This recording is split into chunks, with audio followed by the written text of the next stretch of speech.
That's crazy.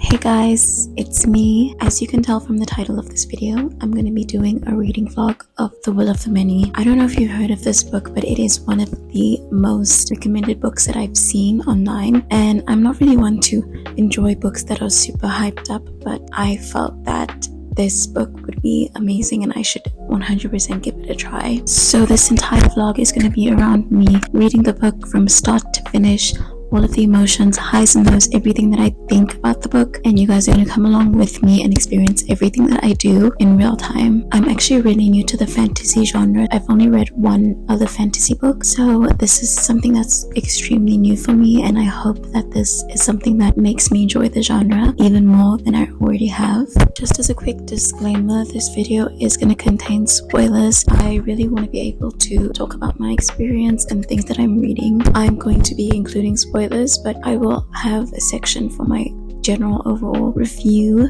of the book as well. So if you don't want to get any spoilers for the book, you can also watch that review portion. So I actually have my copy of the book already. It is super huge. It has so many pages and honestly it's very pretty. I hope I like this book because usually if I don't like a book I end up unholding it. Here's the first page. There's also this little table. I'm not 100% sure what it stands for, but I think it'll be super important as time goes on. I think I'm gonna read the first line right now on camera so we can all experience it together. So here it is, the first sentence. I am dangling and it is only my father's blood-slicked grip around my wrist that stops me from falling. That's crazy. That is crazy. Insane already. I feel like I'm gonna like this. Might be too premature to say, but I'm gonna get to reading this.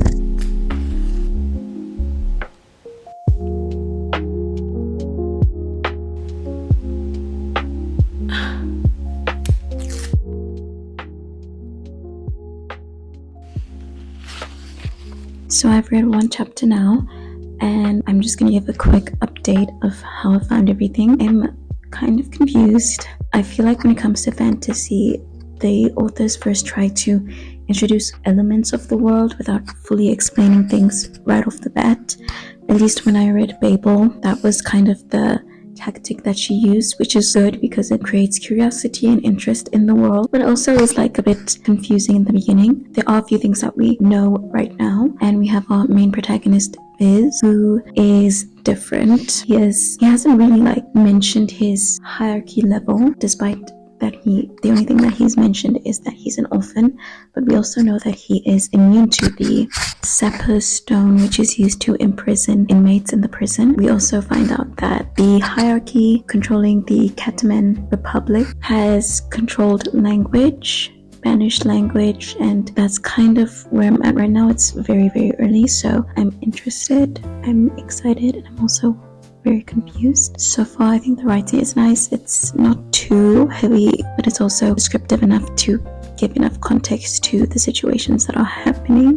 So I'm just excited to see where this goes and to find out more about the world and what Viz is gonna do.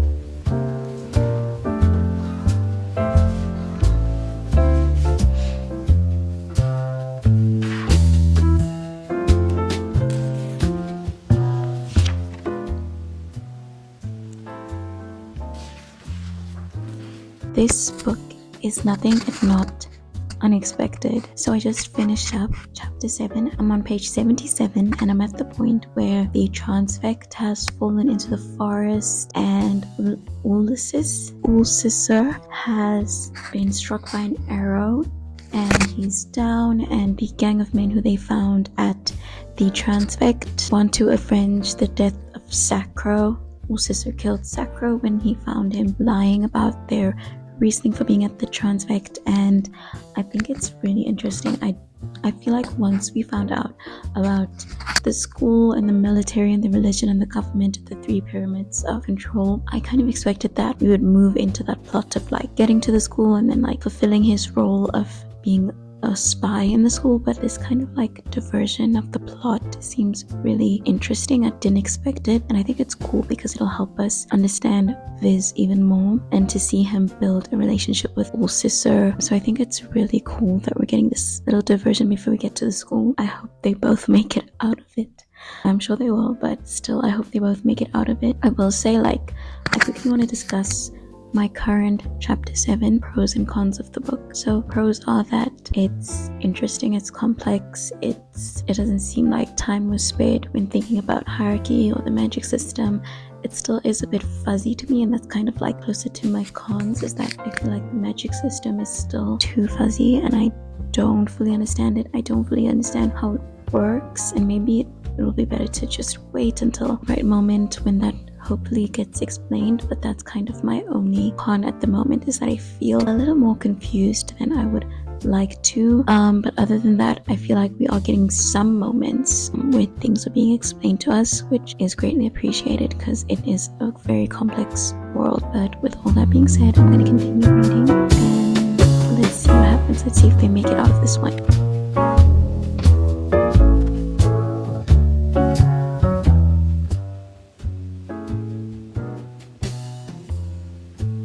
So it's the end of day 2 and I literally only got to chapter 8. Let's hope I read more tomorrow. But as for chapter 8, we got a lot of information. We found out that the Angius people were planning on introducing Viz, or Diego.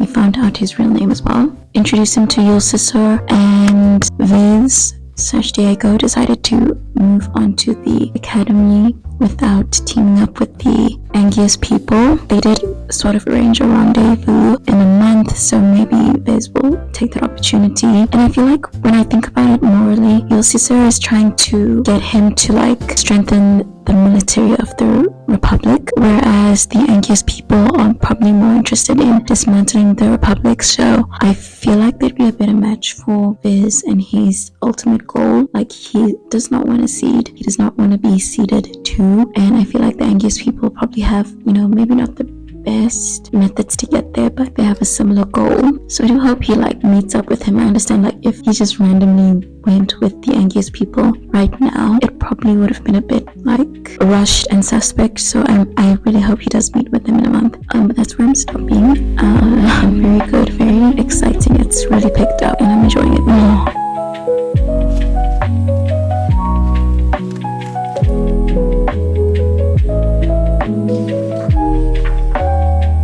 So it is the next day, and basically I'm on page 141, which is crazy because it's taken me so long to get here. But from where I left off yesterday, a couple of things have happened. Like, Viz was taken to the academy, he met with the principaless of the academy, Various, and I definitely feel like there's so much more that's going to be explored when Viz actually gets to the academy. We basically had a bit of a rough introduction to the island of Sunny Vegas, I don't really know how to say it, but we had a small introduction to the island, finding out how they keep the will out, and now we're at Ulcissor's villa, which is tended to by multiple octavi, tending the fields. We also meet our instructor. Her name is Lanista. We also find out that she's blind, and she essentially is constantly imbuing air around her to be able to see, which I think is not only like a super interesting characteristic, it's also like the magic system is very fluid, I almost want to say. And I also feel like we don't know much about the magic system yet. There's so much more that we still need to explore to fully understand it, and I hope that that does eventually happen, because I still feel a bit confused with the entirety of this magic system. Outside of that, while we are at the villa, Viz is introduced to the labyrinth, which is basically a training ground which the academy uses in order to test the ability of the students to be able to accurately and sufficiently wield the will that they have. It's kind of top secret, and it's controlled by this interesting yet very confusing item called a bracer, which is essentially like this leather tool which has stone as well as onyx on it. Or is the onyx the stone? I don't know. That's another thing, is like some of the concepts in this book are super complex, and especially with like descriptions of place and space and some of the like more abstract devices that are in use, it's kind of hard for me to imagine. I don't know if that's just me, but I am enjoying the book. Obviously, I feel like the pacing is really good, very engaging. There are no lulls. Essentially, like everything happens at a really good pace, which I appreciate. The only maybe criticism, which could probably just be my own lack of understanding and also just experience with fantasy books, is that I'm a bit confused when it comes to the items in the world and the way that the world is configured. But other than that, I'm enjoying the book. It's taking me a very long time. I'm a very slow reader. Let's see where the rest of this book takes us.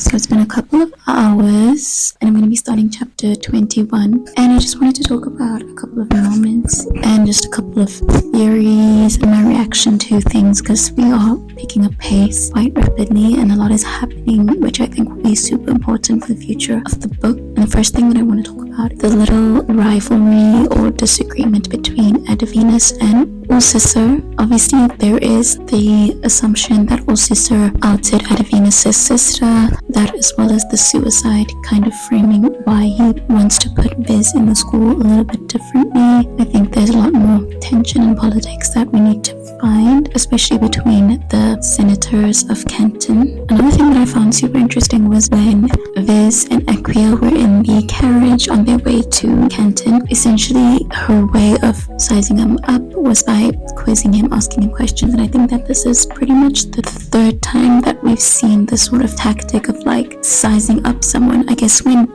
someone doesn't have a ranking yet, the natural way to like size them up outside of like getting them to seed would be to like ask them questions, size them up intellectually, because that's very interesting, because that's how Ulcissor, also Lanista, and now Acquia are kind of getting a feel of Viz's worth, essentially. And another thing that I wanted to mention was the fertility goddess Seer in the Esquil district where the Octavii stay in Canton. And I think it's interesting that there's such a focus on birthright, or like fertility, having children. It's kind of obvious, like the more people that you have at the bottom, the more power you can concentrate, and the more powerful the people at the top of the pyramid can get.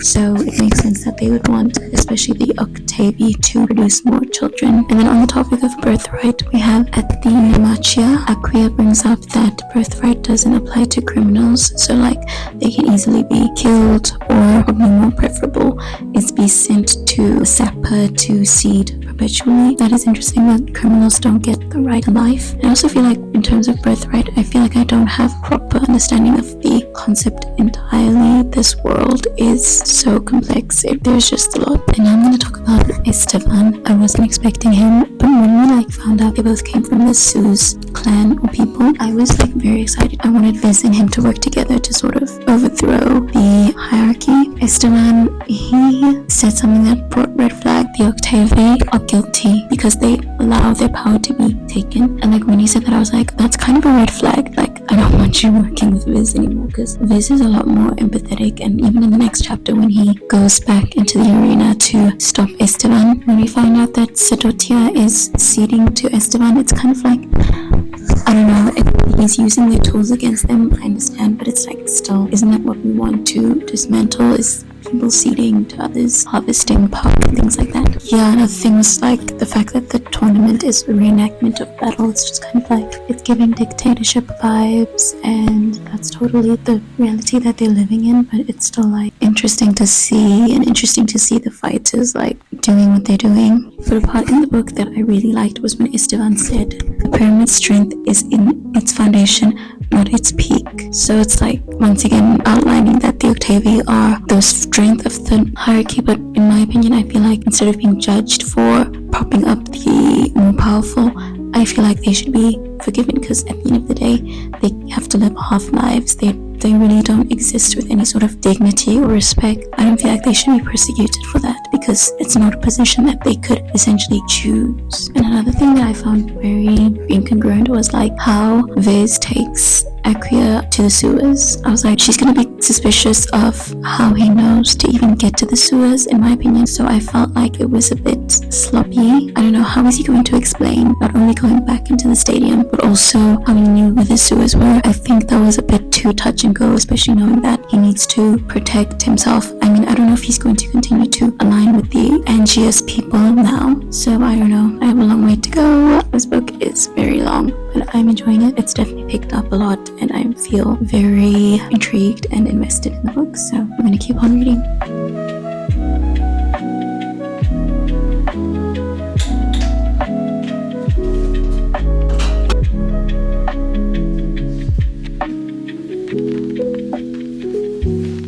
So it's been a couple hours. I haven't really gotten that far, but I'm about 34% through, and I'm done with the first part. I feel like the last little bit that I read was a lot more focused on characters. We really saw a lot of the character stories fleshing out a bit more. Obviously this is after Viz has killed Esteban, but I also think like he didn't really kill him. I feel like he killed himself. But yeah, I feel like there's still a lot of like curiosity I have with what happened to Esteban. I wonder why he decided to like sacrifice himself in that way. I know that they had those attacks planned and everything, but choosing to let Viz kill him, that was interesting. And then after that whole event, Viz is back at Ulcissor's villa. We get to learn a bit more about Ulcissor, his brother, Sayur, and all that happened with him and Lanistia. It was really interesting to find that out. Well, we didn't even get like a lot that happened between them, but it was just a bit more information, which was cool. But one character that I find really resonated in these few chapters that I read was Cadmus. We learned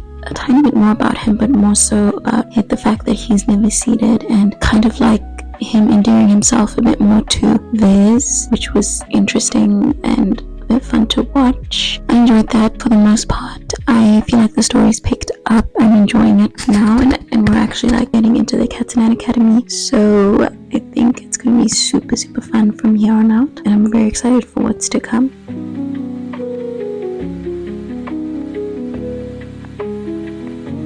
Hey guys, so it is the next evening actually. I didn't really do much reading today, but I still wanted to do a quick little check-in of everything that I read today. We are well into part 2. Viz actually has already joined the Katanan Academy, and we made it through that very memorable first day with him getting into a tussle with Aiden Brack, and also watching as Verdius kind of gets closer to Viz. I feel like Verdius is giving me like very much love-hate relationship vibes. Like he's so charming, but we know that he's up to some bad stuff, especially when you think about how his new friend Calidus reveals to him that Verdius knew that he would be in the dorm, and that he knew that Aiden would want to do something to Calidus. So it's kind of like, even though he's charming, you know that he also is a bad guy in the story. I also think like a very interesting part of the story is like how Viz is having to essentially ingratiate himself towards the Katanan traditions and people. Like he is very much seen as the underdog, and even though he is very sure of himself and very confident, people kind of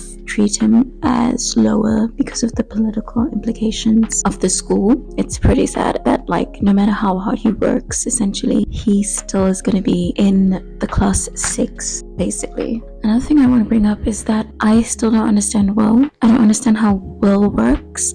I actually got to this scene where Viz finally decided to go and check out the ruins, and I'm not gonna lie, I was very confused with the idea of like the corpses in the walls and the words in the different languages and what they were saying about the gate being closed, like, and they're fresh corpses without eyes. I mean, it's kind of making me think of Lanista, is that her name? How she doesn't have eyes. Maybe she was like about to be caught up in those corpses. And the map of the island of Solivegas before and after destruction, like, I did not understand that scene at all, not gonna lie.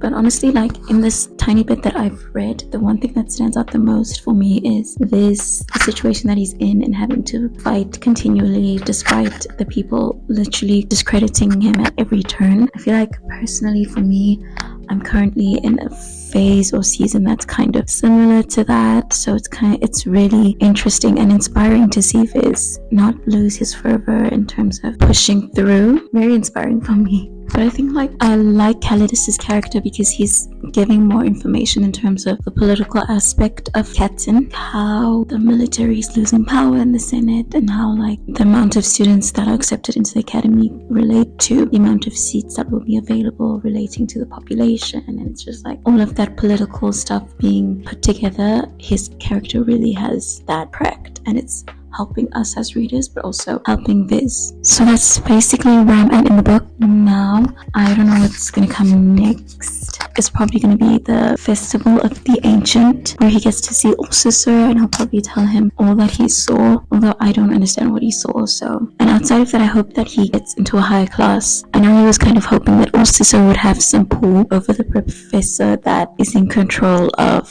class 6. I don't know what's gonna happen. I'm super excited, so let's see what happens. This is so sad. This is going. I'm not sure there's anything of the real me left anymore. He literally has been lying so much he's lost his entire self. I really hope that Aiden and Viz become friends. Like, I can see they're bonding over the fact that they're disqualified from the labyrinth. I just hope that they get closer.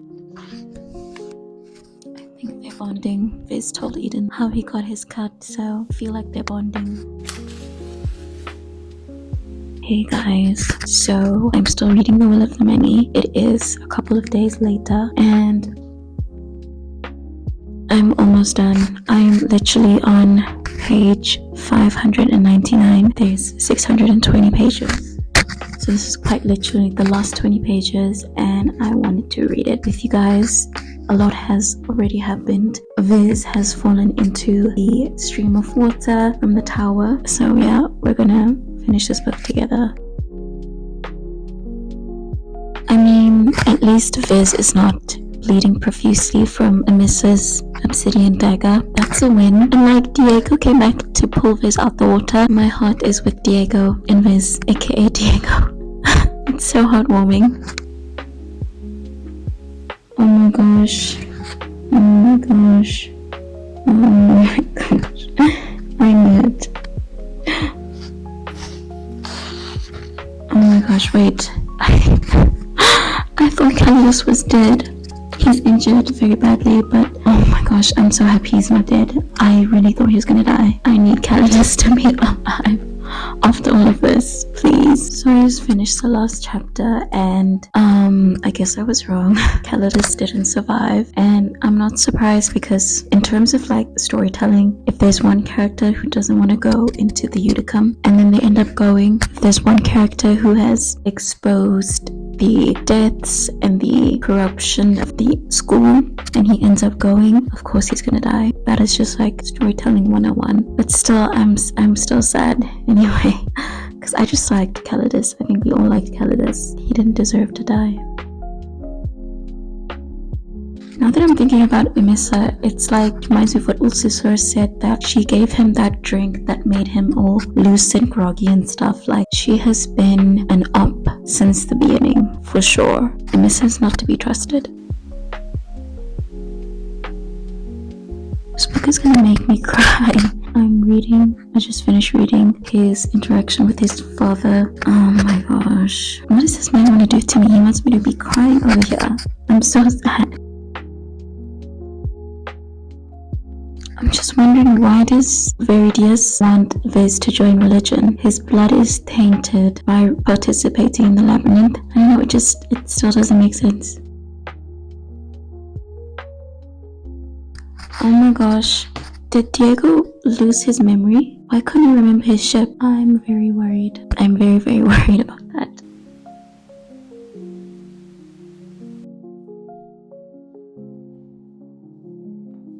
So I just finished Will of the Many and I am very shocked. Very, very, very shocked. I don't know, like, I don't even know what to think. I want to say I have theories, but I'm just like not even sure I understand things properly. Let's just start from the end. So obviously the big and glaring thing is just that we find out there's two worlds and now there are two Vizes, and the Viz that has stayed with us is maybe not. The truth is his blood is tainted and he has additional abilities. I found it really interesting that he couldn't remember the boat that he had carved. Like he was like, oh, look at this cool boat, it says Diego. I feel like he's lost his memory in the similar way to how Lanista lost her memory after she had her encounter with the labyrinth. When Viz was in the tower with the guy that was with Relucia, her name Relucia, he said that you have to lose something when you interact with the labyrinth, and maybe what Lanista lost was her sight, and what he loses is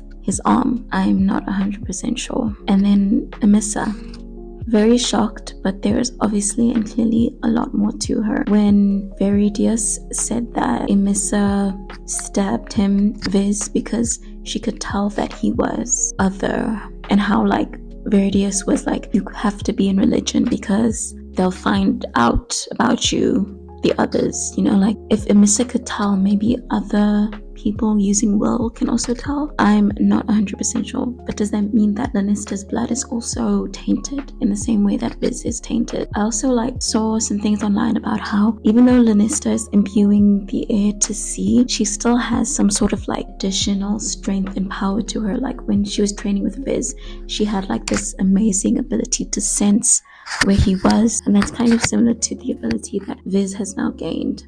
There's so much to say. Viz's choice to be part of the census, I think that was a good choice. I'm happy he didn't just choose to go away. But now I'm thinking about like Sayre, it must be that the labyrinth or the temple is like a one-way portal, because if Sayre existed, like even when in that last section when Viz mentioned Ursur, Sayre got like pretty happy and emotional in a way. So it's like if he wanted to come back, I don't think he's able to. I'm just thinking about how like when we read the labyrinth, like once he had actually passed it and moved into that red room in the red area, Viz was reading what was inscribed in that circle, and he was like very haphazardly, half-heartedly, like unable to translate those words in that old Vetusian language. But in the second time, Viz was like able to understand the language immensely, and it leads me to believe that the Viz that stayed behind is sort of more disconnected from his younger memories, because that's when he like obviously learned those languages and things like that. I don't know, that's like a little bit of a